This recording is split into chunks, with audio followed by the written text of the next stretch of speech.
আসসালামু আলাইকুম এভরিওয়ান, কিভাবে আপনারা সম্পূর্ণ নতুন নিয়মে বিকাশের মাধ্যমে লাইভবুট অ্যাকাউন্ট ভেরিফাই করবেন। তো সর্বপ্রথম আপনারা লাইভবুট অ্যাপসের মধ্যে চলে আসবেন। আসার পর উপরের দিকে দেখুন ভেরিফাই অ্যাকাউন্ট নামে যে অপশন আছে, আপনারা এখানে ক্লিক করবেন।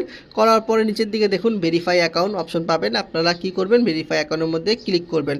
করার পরে উপরের দিকে দেখেন এই যে ভেরিফাই যে অপশন আছে, আপনারা এখান থেকে ভেরিফাই অপশনের মধ্যে ক্লিক করবেন। করার পরে আপনি যদি বিকাশের মাধ্যমে ভেরিফাই করতে চান, নিচের দিকে দেখেন এই যে SSL নামে যে অপশন আছে 2 নম্বর অপশন, আপনারা এখানে ক্লিক করবেন। তো এখানে ক্লিক করার পরে উপরের দিকে দেখেন এই যে মোবাইল ব্যাংকিং নামে যে অপশন আছে, আপনারা এখান থেকে মোবাইল ব্যাংকিংয়ের মধ্যে ক্লিক করবেন। করার পরে দেখেন এখানে বিকাশ অপশন আছে, এখান থেকে আপনারা বিকাশের উপরে ক্লিক করবেন। তো বিকাশের উপরে ক্লিক করার পরে নিচের দিকে দেখেন এই যে পেমেন্ট অপশন আছে, 300 টাকা পেমেন্ট, আপনারা এখানে পেমেন্টের মধ্যে ক্লিক করবেন। তো পেমেন্টের মধ্যে ক্লিক করার পরে আপনাদের সামনে এরকম একটা অপশন চলে আসবে। এখানে আপনার যে বিকাশ নাম্বারটা আছে, আপনার বিকাশ নাম্বার এখানে দিয়ে দিবেন। তো দেখুন আমি আমার বিকাশ নাম্বারটা দিয়ে দিলাম। দেওয়ার পর নিচের দিকে দেখেন এই যে কনফার্ম নামে যে একটা অপশন আছে, আপনারা এখানে ক্লিক করবেন। তো এখানে ক্লিক করার পরে আপনার মোবাইল নাম্বারে কিন্তু একটা কোড চলে যাবে।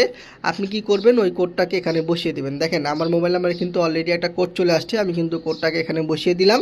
দেওয়ার পরে নিচের দিকে দেখেন কনফার্ম নামে যে অপশন আছে, আপনি এখানে ক্লিক করবেন।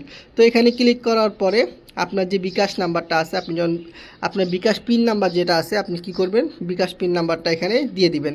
দেওয়ার পরে যে দেখেন একদম নিচের দিকে কনফার্ম নামে যে একটা অপশন আছে, এখানে ক্লিক করার সাথে সাথে কিন্তু আপনার অ্যাকাউন্টটা ভেরিফাই সম্পূর্ণ হয়ে যাবে।